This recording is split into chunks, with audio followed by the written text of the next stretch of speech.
Ad hoc staff, وہ بولے۔ اس نے مسکراتے ہوئے اپنا کپ اٹھا لیا۔ اس کے ساتھ بیٹھے عاطف بس اس کے چہرے کی پریشانی بھانپ لی تھی۔ کیا ہوا؟ اس نے کچھ دیر بعد پوچھ ہی لیا۔ کچھ نہیں یار۔ اس نے 2 انگلیوں سے کنپٹیوں کو دبایا تھا۔ پھر اتنے چارمنگ چہرے پر 4 کیوں بج رہے ہیں؟ وہ بولا۔ ظاہر نے خلا دائر کر دیا ہے۔ نوٹس آج ہی ملا ہے۔ اس نے عاطف کے سر پر بم پھوڑا تھا۔ کیا؟ یار تو معافی مانگ لیتا۔ وہ بھی پریشان ہو گیا۔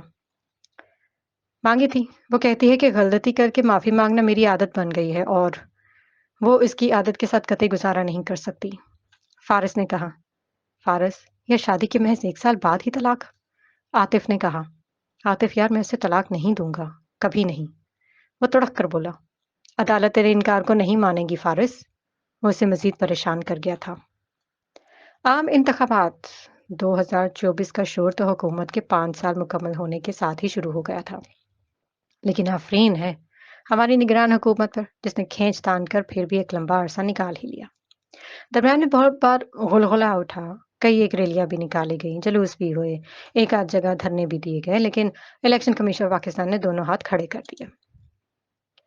پیسہ نہیں ہے ڈون بھائی، اور جانتے ہیں ای سی پی کا یہ کہنا 16 آنے درست تھا۔ ایک عام انسان شاید کبھی نہ سمجھ پائے کہ عام انتخابات کے لیے حکومت کو کتنا خرچ کرنا پڑتا ہے۔ اس ناول کو پورا پڑھ لینے کے بعد ذرا اندازہ لگائیے گا کہ کس قدر پیسہ خرچ کرنے کے بعد انتخابات کروائے جاتے ہیں اور پارٹیز اگلے ہی دن اعلان کر دیتی ہیں کہ دھاندلی ہوئی ہے۔ چنے ہوئے وزیر اعظم کو پورے 5 سال تخت پر بیٹھنے ہی نہیں دیا جاتا۔ بہرحال اگر ہم اس طرف مڑ جائیں گے تو ناول کا اثر مقصد فوت ہو جائے گا۔ لہٰذا رائٹر کی پوری کوشش ہے کہ اس ناول کو مزاحیہ ہی بنائے رکھو، کیونکہ ترقیاں تو ارد گرد پہلے ہی بہت ہیں۔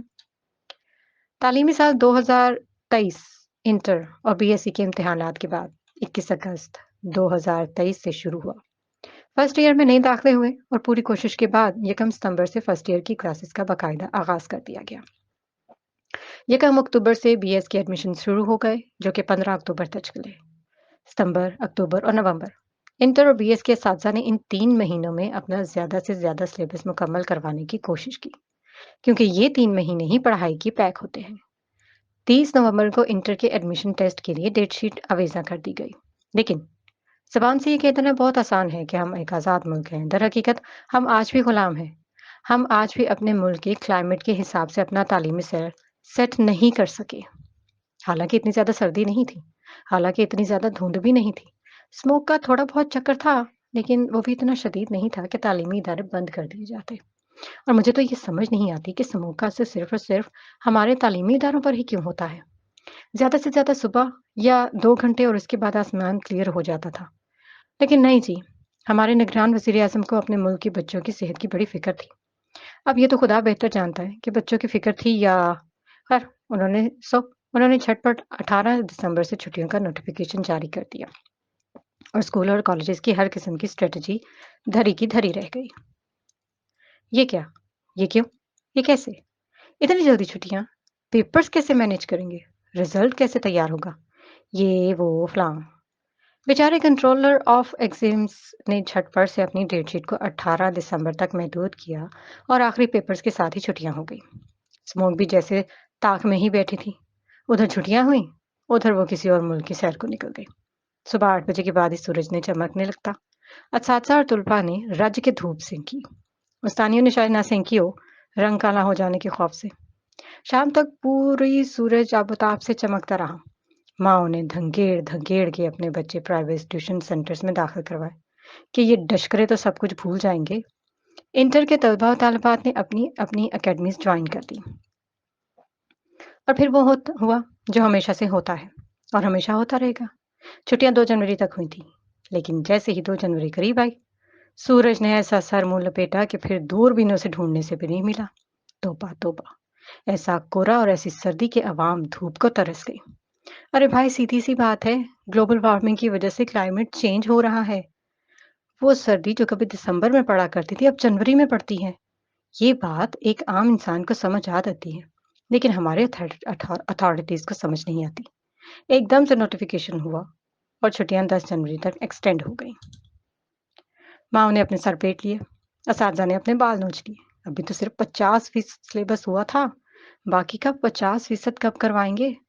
اوپر سے سونے پہ سہاگا کہ اس دفعہ ہمارے بورڈز کو بھی پیپرز جلدی لینے کا خیال آ گیا، اور انٹر کے وہ ایڈمیشن جو کبھی فروری میں ہوا کرتے تھے، ان کا نوٹیفیکیشن جنوری میں ہی آ گیا، اور اس کے ساتھ ہی یونیورسٹیز کو بھی جلال آ گیا۔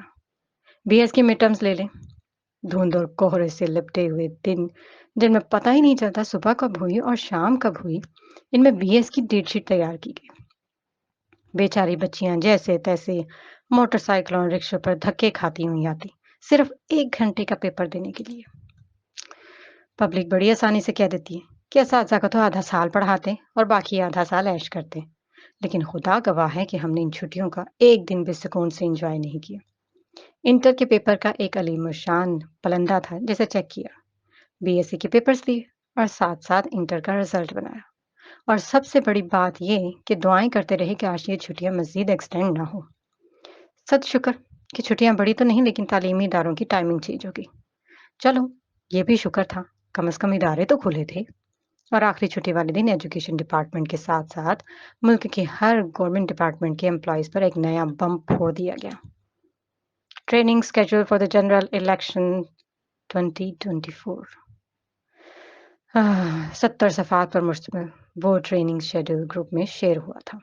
تمام تر لیکچرارز اور پروفیسرز کی PRO کی ٹریننگ ہی آئی تھی۔ اللہ، یہ اس بار ڈاکٹرز کو بھی کھینچ لیا۔ سبھی حیران، میڈم، نرسز بھی، ایگریکلچر کے لوگ بھی، ووکیشنل بھی، ہر گورنمنٹ ڈپارٹمنٹ۔ ایک نے کہا، ججوں کو تو نہیں چھیڑا، آرمی کو بھی نہیں چھیڑا۔ شدید سردی میں ٹریننگ کا وقت صبح 8 سے شام 5 بجے تک تھا۔ اب بندہ پوچھے کہ اداروں کا وقت 9:30 سے ہے تو ٹریننگ بھی 9:30 سے شروع کروا لو، لیکن نہیں، ذلیل جو کرنا ہوا۔ زارا، تمہاری کہاں ہے؟ کسی نے پوچھا۔ مس فاریہ سب کی ایک ہی جگہ ہے۔ زاریہ نے لمحوں میں پوسٹ لسٹ کھنگال لی تھی۔ شکر ہے اکٹھے ہی ذلیل ہوں گے، وہ بولی۔ اتنی سردی میں بنے گا کیا؟ سوچ سوچ کر ہول آ رہے تھے۔ پتہ نہیں واش روم وہاں کے کیسے ہوں گے، کامن مسئلہ۔ اوپر سے ٹریننگ بھی 2 دن کی تھی، خدا جانے 2 دن میں لوگوں کے دماغوں میں کیا ٹھونسنا تھا۔ میڈم، آپ کیسے جائیں گی؟ گاڑی پر، بائک پر، رکشے پہ؟ الغرض اس دن سبھی نے اپنا اپنا روٹ طے کر لیا۔ شیڈول کو 10 سے 15 دفعہ پڑھ لیا کہ شاید بار بار پڑھنے سے اس PDF فائل سے نام غائب ہو جائے۔ ہر قسم کا 16 سے لے کر 19 گریڈ تک کا بندہ انہوں نے PRO اور سینئر APO لگایا ہوا تھا۔ لسٹ سکرول کرتے کرتے وہ یکدم ہی رکی تھی۔ ڈاکٹر فارس زین، PRO، اس کی بھی ٹریننگ تھی، اسی جگہ، اسی وقت۔ زارا بیٹے، ایک ضروری بات کرنی ہے تم سے۔ احمد صاحب نے اسے کھانے کی میز پر ہی مخاطب کیا۔ جی ابو۔ سارا کی امی اور چھوٹا بھائی بھی وہیں پر تھے۔ آج فارس کے ابو میرے آفس آئے تھے، ساتھ فارس بھی تھا۔ وہ دھیرے سے بولے۔ وہ کہہ رہے تھے فارس بہت شرمندہ ہے اور وہ بار بار مجھ سے معافی مانگ رہا تھا۔ زارا، وہ بولے، احمد، میں تو پہلے ہی کہہ رہی تھی کہ ابھی یہ خلا والا سٹیپ نہ لیں، اتنی جلدی بھی کیا ہے، معاملے کو بیٹھ کر سلجھا لیتے ہیں۔ اس کی امی جلیلہ نے کہا۔ امی، یہ معاملہ خلا کے بعد خود ہی سلجھ جائے گا، سارا نے کہا۔ وہ کہہ رہا تھا کہ زارا سے کہیں ایک دفعہ پھر میری بات سن لے۔ احمد صاحب نے کہا، ابو وہ پرسوں کالج بھی آیا تھا، میں کیا بات سنوں اس کی، کسی لائق چھوڑا ہے اس نے مجھے۔ سارا کو غصہ آ گیا۔ سارا، ایک بار اس کی سن تو لے۔ امی، مجھے پتا ہے اس نے کیا کہنا ہے، بس معافی مانگے گا ہمیشہ کی طرح۔ امی، 1 سال ہو گیا ہے، اس کی سرجنس نہیں بدلی، اس کی وجہ سے میں نے اپنا بچہ تک کھو دیا۔ اپنی آنکھوں سے دیکھا میں نے اسے بے وقائی کرتے، وہ نہیں معاف کر سکتی میں۔ وہ رو پڑی تھی۔ جلیلہ خاموش ہو گئی۔ زارا آنسو صاف کرتے ہوئے اپنے کمرے میں چلی گئی تھی۔ کوئی بات بنی فارس؟ ایسی ہی ایک ڈنر پلیٹس میٹنگ زعیم صاحب کے گھر بھی ہو رہی تھی۔ Dinner plus meeting, sorry. فارس سر جھکائے بیٹھا تھا۔ زعیم صاحب بے انتہا غصے میں تھے۔ فارس کی چھوٹی بہن بھائی بھی وہیں پر موجود تھے۔ کوئی بات نہیں بنی، یہ ساری عمر ایسے ہی رہے گا، دیکھ لینا، زعیم صاحب نے کہا۔ اللہ نہ کرے، رقیہ بیگم ہول سی گئی۔ جانتی بھی اس کا جرم کیا ہے، بے وفائی کی ہے اس نے۔ وہ تڑخے۔ ابو، میں نے بس اس سے بات کی تھی، فارس شرمندگی سے بولا، اور 3-4 ملاقاتیں کی تھی اور 1-2 لنچ کیے تھے، ہے نا؟ وہ گرجے۔ فارس بول نہ سکا۔ میں جاؤں پھر اس سے ملنے؟ رقیہ نے کہا۔ کوئی فائدہ نہیں، احمد نے صاف کہہ دیا کہ زارا نہیں مانتی۔ وہ بولے۔ فارس منا لے اسے، اتنی نیک اور تمیزدار لڑکی ہے، اتنی پڑھی لکھی ہے، اور تجھے کیا چاہیے؟ رقیہ نے بھی اسے گھرک دیا۔ امی وہ میری بات تو سنیں، نمبر بھی بلاک کیا ہوا ہے، کالج میں بھی نہیں ملتی۔ وہ روحان سا ہو گیا۔ بھائی، ہو سکتا ہے کل بھابھی بھی ٹریننگ پر آئیں، ان کی بھی تو ڈیوٹی لگی ہے۔ فارس سے چھوٹی سندس نے یکدم ہی کہا۔ وہ کھاتے کھاتے رکا، پھر یکدم کرسی گھسیٹ کر کھڑا ہوا اور دو دو سوڑیاں ایک ساتھ پھلانگتا ہوا اوپر چلا گیا۔ موبائل اٹھایا، لسٹ نکالی، پھر اس کا نام سرچ کیا۔ سارا فرہیم، اسسٹنٹ پروفیسر، وہی جگہ، وہی ٹریننگ۔ وہ بس مسکراتا چلا گیا۔ وہ سب تقریباً 7:30 بجے تک تیار ہو گئی تھی۔ اس کی وجہ سے احمد صاحب بھی جلدی تیار ہو گئے۔ جلیلہ نے ان دونوں کے لیے ناشتہ تیار کر دیا۔ احمد صاحب نے 8:15 کے قریب اسے ٹریننگ اسٹیشن پر اتار دیا۔ وہاں ہر طرف ہو کا عالم، کوئی اکا دکا بندہ یا بندی ہی نظر آیا بس، اوپر سے شدید دھند، کوہرا، سردی۔ خیر، وہ کمرہ ڈھونڈنے لگی۔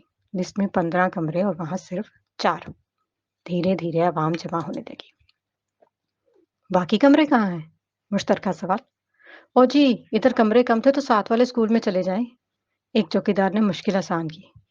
بادل نخواستہ بکتے جھکتے گزٹڈ آفیسرز ساتھ والی عمارت کو چل دیے۔ وہاں بھی کمرے کے باہر لسٹ ہی آویزاں نہیں تھی۔ لسٹیں کس نے لگانی ہیں؟ او جی، ابھی بندہ نہیں آیا۔ اللہ اللہ، آفیسرز 9 بجے تک آ گئے، پر وہ کلاس چہارم کا بندہ ندارت۔ خدا خدا کر کے لسٹیں لگی، سب نے اپنے اپنے کمرے ڈھونڈے۔ وہ بھی اپنے کمرے میں آ گئی، انگلیاں تک سردی سے کپ کپا رہی تھیں۔ 8 بجے کا وقت دے کر ٹریننگ ماسٹرز 10 کے قریب پہنچی، وہ بھی صرف ایک، دوسری ندارت۔ وہ آدھے گھنٹے باقی آئیں۔ وہ آئی تو حاضری شروع ہوئی۔ جی ہاں، 8 بجے شروع ہونے والی ٹریننگ کی حاضری 10:30 بجے شروع ہوئی۔ شدید سردی میں بیٹھے بیٹھے سبھی جیسے جم سی گئی، اور رہ گئی ٹریننگ لینے والیاں، تو ان کی تو شام 4 بجے تک قطار بنی رہی۔ حاضری لگی تو آدھی کمرے والیاں ندارت۔ پتہ چلا کہ وہ ہیلتھ ڈپارٹمنٹ کی نرسز تھیں، اور وہ بیچاریاں پچھلے 2 گھنٹے سے مین روڈ پر دھند کے باعث ہونے والے ایکسیڈنٹ کی ایمرجنسی بھگتا رہی تھی۔ وہ 12 کے قریب پہنچی۔ ان میں سے کئی تو 24 گھنٹے کی ڈیوٹی کر کے آئی تھیں۔ یہی ہال ڈاکٹرز کا تھا۔ میڈم حاضری ہو گئی؟ ہر کارا آ گیا۔ ابھی نہیں۔ خیر، خدا خدا کر کے 12 کی قریب ٹریننگ شروع ہوئی۔ ماسٹر ٹرینرز بیچاری ابھی ایک لفظ بولے اور کمرے والیاں 1000 سوال اٹھا دیں۔ ڈاکٹرز اور نرسز تو انتہائی غصے میں تھی۔ اس بار ہیلتھ والوں کو کیوں گھسیٹا؟ ٹیچرز کم پڑ گئے تھے کیا؟ وہ ہیڈ نرس تھی، کیوں؟ ٹیچرز نے کیا ہر بار ملک میں الیکشن کرانے کا ٹھیکہ لے رکھا ہے؟ ایک اسسٹنٹ پروفیسر کو غصہ آ گیا۔ ٹیچرز لوگ صرف 5 گھنٹے ڈیوٹی دیتے ہیں، پھر فارغ۔ وہ کوئی ایم او تھی۔ اچھا، ایک 17 اسکیل کی لیکچرار اور ایک 17 اسکیل کی ایم او کی تنخواہ کا فرق بھی دیکھ لو۔ لیکچرارز تڑک اٹھی۔ پہلے کبھی ہیلتھ والوں کی ڈیوٹی نہیں لگتی؟ اچھا ہے نا، ہیلتھ والوں کو بھی پتہ چلے کہ ایجوکیشن والے کیسے ذلیل ہوتے ہیں۔ ٹریننگ تو کہیں بیچ میں ہی رہ گئی، وہاں تو ہیلتھ اور ایجوکیشن والوں کا وہ رن پڑا کہ لنچ ٹائم تک بس وہی چلا۔ 1 بجے لنچ بریک ہو گئی تو سب کو سانس آیا۔ سب شکر کہ حکومت نے کھانا دیا تھا۔ کھانے کے بعد وہ بھی سب کے ساتھ واک کرتے ہوئے باہر نکل آئے۔ ہلکی ہلکی دھوپ چمک رہی تھی۔ وہ اپنے ساتھی کولیگز کے ساتھ ہی کھڑی ہو گئی۔ ایکسکیوز می، زارا۔ دفتن اسے اپنے پیچھے وہ جانی پہچانی آواز سنائی دی۔ وہ چونک کر مڑی۔ گرے سیلف لائننگ والی ڈریس پینٹ کے ساتھ وائٹ اور گرے لائننگ والی شرٹ اور گرے سیلف لائننگ والا کوٹ پہنے وہ انیس کے پیچھے کھڑا تھا۔ پیروں کو گرے لیدر شوز میں مکید کر رکھا تھا۔ ہمیشہ کی طرح بڑے سٹائل سے جمے بال اور انتہائی پرکشش وجیح سا چہرہ۔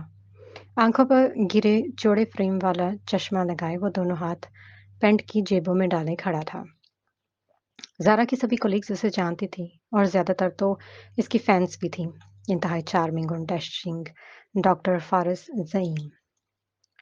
وہ سبھی ان دونوں کو آپس کی ناچاکی سے کچھ واقف تھی۔ ہاں، البتہ خلا کا ابھی زارا نے کسی کو نہیں بتایا تھا۔ یس، مجھے تم سے بات کرنی ہے۔ فارس نے ایک بھرپور نظر اس پر ڈالی۔ وہ نیوی بلو انتہائی نفیس سا گرم سوٹ پہنے ہوئے تھی۔ سوٹ کے اوپر بلیو ڈینم جیکٹ پہن رکھی تھی۔ پیروں میں بلو کینوس شوز اور سر پر کنٹراسٹ فیروزی گرم شال. چہرے پر نفاست سا ہلکا ہلکا میک اپ اور لبوں پر مدھم سی گلابیاں. ناک پر بلو گولڈ فریم کا چشمہ لگائے وہ ہمیشہ کی طرح بہت سوبر اور ڈیسنٹ لگ رہی تھی. دونوں کو چشمے لگے ہیں، واہ. میرا سیشن شروع ہونے والا ہے، سارا نے کھڑے ہوئے لہجے میں کہا اور قدم کمرے کی طرف بڑھا دیے. سارا پلیز، صرف 2 منٹ. وہ اس کے پیچھے آیا تھا. باقیوں کے لبوں پر خفیف سی مسکراہٹیں تھی. کہو. وہ رک کر اسے دیکھنے لگی. میں شرمندہ ہوں. وہ مسلسل اسے دیکھ رہا تھا. کئی ماہ سے وہ اسے بلاک کیے ہوئے تھے. تو یہ کون سا نئی بات ہے؟ سارا پلیز یار، شادی کی محض 1 سال کے بعد ہی کھلا. وہ بولا. صرف تمہاری وجہ سے. وہ تیزی سے بولی اور اس سے پہلے کہ فارس مزید کچھ کہتا وہ اپنے کمرے کی جانب قدم بڑھا چکی تھی. 2 بجے سیشن دوبارہ شروع ہو گیا. فارس والے کمرے میں زیادہ تر ڈاکٹرز اور اسکول ٹیچرز تھے. سبھی کو ایک ایک کتابچہ، ایک پیڈ، پینسل، ربڑ اور فائل کو کور دیا گیا. وہ کتابچہ کم سے کم 500 روپے کی مالیت کا تھا، رنگین تو خوبصورت. ساتھ میں اسٹیشنری، کل ملا کر 840 PRO. سبھی کو فائلز دی گئی. اور اب سوچیں کہ یہ فائل پورے ملک کے PROز کو دی گئی. بجٹ کا حساب لگائیں. اس دن کی چائے اور کھانا، ماسٹر ٹرینرز کی پیمنٹ، بس کیلکولیٹ کرتے جائیں. ماسٹر ٹرینرز بولتے رہے، اس قدر کام کی حد نہیں. PROز کے فرائض سے شروع ہوئے اور پھر عملے کے فرائض. ٹیچرز اس سارے معاملے کو جانتے تھے، سو وہ ذرا پرسکون تھے. البتہ ڈاکٹرز کے لیے سب کچھ نیا تھا. شام 5 بجے تک وہ جتنا ٹھونس سکے تھے اتنا دماغوں میں ٹھونس دیا. APO، PO، polling agents, election agents, مبصر، میڈیا، سیکیورٹی، سب کے کام جو PROز نے دیکھنے تھے. پولنگ اسٹیشن، پولنگ بوتھ، اس کا خاکہ، ووٹنگ سکینرز، وہ سب جو PRO کی سپرویژن میں ہونا تھا. شام 5 بجے چھٹی ملی اور کمرے سے نکلتے ہی وہ زارا کے کمرے کی طرف دوڑ پڑا. وہ گیٹ کی طرف جا رہی تھی. سارا، میری بات تو سنو. فارس کو کسی کی پرواہ نہیں تھی. سارا سنی انسنی کرتی چلی گئی. سارا. بنا کچھ سوچے فارس نے اس کی کلائی تھام لی. چھوڑو میرا ہاتھ. وہ بھڑک ہی پڑی. فارس نے فوراً ہی چھوڑ دیا. سارا، میں بہت محبت کرتا ہوں تم سے، وہ التجائیہ لہجے میں بولا. صرف دعوے کرتے ہو تم اور کچھ نہیں ہے تمہارے اختیار میں. فارس اب کہاں گئی جو وہ شاید مجھ سے کہیں بہتر تھی. زارا تڑخ پڑی تھی. زارا، وہ کہیں بھی نہیں ہے یار، وہ کوئی بھی نہیں تھی. وہ جیسے ہار سا گیا. پھر تم معافی کیوں مانگ رہے ہو مجھ سے؟ اس نے پوچھا اور فارس بول نہیں سکا. زارا اسے استحصائیہ سا دیکھتے ہوئے باہر نکل گئی. دوسرے دن سبھی ذرا جلدی پہنچ گئے. سیشن ذرا جلدی شروع ہو گیا. ووٹنگ سکینرز لگانے کے بعد اگلے سٹیپ کی باری ہے. Belt boxes. یار وہ عام سا چکور ڈبہ ایک دم سے اتنا خاص ہو گیا کہ حد نہیں. میڈم، یہ تو آٹا رکھنے والے باؤل جیسا ہے. پھپتی کسی گئی. لیکن اس میں آٹا نہیں رکھنا، ووٹ رکھنے ہیں، زوردار کہہ کہا. اسے ڈھک کر سیل لگانی ہے. چلو جی. ایک ایک ڈبے کو 5 سیلیں، سب کے الگ نمبرز. خود بھی نوٹ کریں، پولنگ ایجنٹس کو بھی کروائیں. پھر جب کھولیں تو ایک ایک سیل چیک کروائیں. ہزاروں کی تعداد میں سیلیں آئیں اور پریکٹس ہوئی. عوام نے سیلیں لگا لگا کر ڈبوں کو مستقل ہی بند کر دیا. جنہیں ڈبہ نہ ملا انہوں نے کرسی اور میزوں کے پایوں کو سیل لگا دی. پھر اسے توڑنے کے بھی 2 طریقے. پھر جی، ڈبے کے ڈھکن 2 طرح کے، سفید اور سبز. ہر ڈبے کو الگ سیلیں. ہر بوتھ پر 2 ڈبے، کل 10 سیلیں. جہاں 2 بوتھ وہاں 4 ڈبے، جہاں 4 بوتھ وہاں 8 ڈبے. 40 سیلیں، 40 نمبرز. دماغ کا بھٹا بن گیا. گرم گرم چائے آئی تو ذہن ذرا فریش ہوا. ووٹنگ سکینرز اور بیلٹ باکسز کے بعد بیلٹ پیپرز کی باری آئی. سب سے اہم چیز، 2 طرح کے، سفید اور سبز، ہر ووٹر کے لیے 2. پھر انتخابی فہرستیں علاقے کے حساب سے. پھر بلاک کوڈز، سلسلہ نمبر، گھرانہ نمبر. اوف توبہ. اگر بالفرض کہیں 1000 ووٹ ہے تو 1000 بیلٹ پیپرز، سفید اور سبز. سب کا سیریل نمبر مختلف، سب کا نوٹ کرنا ہے. جو استعمال ہو گئے ان کا ریکارڈ، جو بچ گئے ان کا ریکارڈ. اس کے بعد ووٹ کی اقسام. اصل مصیبت تو اب آئی. ٹینڈرڈ، جیلیجنٹ، سب مکس، کچھ پتہ نہ چلے. آرو صاحبہ آ گئی. وہ اپنے چلے چانٹوں کے ساتھ وزٹ کرنے آئی. او، چہرے پر ہوائیاں ہی ہوائیاں. ڈسٹرکٹ الیکشن کمیشن آ گئے، دوسرا نعرہ، وہ سوال کچھ کریں، عوام جواب کچھ دے۔ اگر آپ کچھ پوچھنا چاہیں، ان کے کہتے ہی عوام راشن پانی لے کر ان پر چڑھ دوڑی۔ نرسیں اور ڈاکٹر تو شہد کی مکھیوں کی طرح انہیں چمٹ گئے۔ اس بار ہیلتھ والوں کو کیوں گھسیٹا؟ ہیلتھ ڈپارٹمنٹ کا تو یہ دکھ ہی کم نہیں ہو رہا تھا۔ سر اگر وہاں گولیاں چل جائیں، سر اگر دنگا ہو جائے، سر اگر چوری ہو جائے، بے تکے سوال، فضول سوال۔ چلیں بتائیں، کیا آپ کا پی او انتخابی فہرست سے نام کاٹ کر سیاہی کا نشان کہاں لگائیں گے؟ ایک سوال انہوں نے کر دیا، دائیں انگوٹھے کے جوڑ پر۔ سر سر اگر دایاں انگوٹھا نہ ہو، سر اگر دایاں ہاتھ ہی نہ ہو، سر اگر فالج ہوا ہو۔ یا خدا! وہ کانوں کو ہاتھ لگا کر باہر نکل گئے۔ پھر جرائم کی باری ہے۔ آپ لوگوں کو 3 دن کے لیے مجسٹریٹ درجہ اول کے اختیارات دیے جائیں گے۔ حکومت نے یہ لطیفہ سنا کر خوش کر دیا۔ سر یہ تو وہ سکے والی 1 دن کی حکومت ہو گئی، 3 دن بعد کیا ہوگا؟ یہ تو ماسٹر ٹرینرز کو بھی نہیں پتا تھا۔ ظاہر ہے جیسے آپ 10,000 جرمانہ یا 3 ماہ کی سزا سنائیں گے، وہ باہر نکل کر خاموش ہو کر نہیں بیٹھے گا۔ تو پھر کھانا آیا تو جان میں جان آئی۔ کھانے کے بعد نادرا والے آ گئے، ای سی پی ایپ انسٹال کروائی۔ انتہائی فضول ایپ جو صرف ایک بار ہی رزلٹ بھیجے گی۔ اس دن تو کسی کی بھی لوگن نہ ہوئی۔ بہرحال نادرا والے پر یہ یقین تھے کہ وہ الیکشن والے دن ضرور ایکٹیو ہو جائے گی۔ کسی کے موبائل پر رہتا، کسی کے نیٹ ورک پر، کسی کی سم پر، کسی کا آئی فون ہے تو کیوں وہ سستا موبائل رکھے، جس کے پاس سستا ہے تو کیوں وہ مہنگے والا خریدا۔ ہائے توبہ! اگلا دن سامان آیا۔ ایک لمبے پروسیس کے بعد سامان وصول کرنا تھا۔ 2 تھیلے، سفید اور سبز۔ ہاں ہاں وہی عمر و یار کی سنبیل نما۔ ان میں پھر 2 تھیلے، سفید اور سبز، ایک اور نیلا، دنیا جہان کی چیزیں اور ڈھیر سارے فارمز، ڈھیر سارے پیکٹس۔ پھر باری آئی فارمز کی۔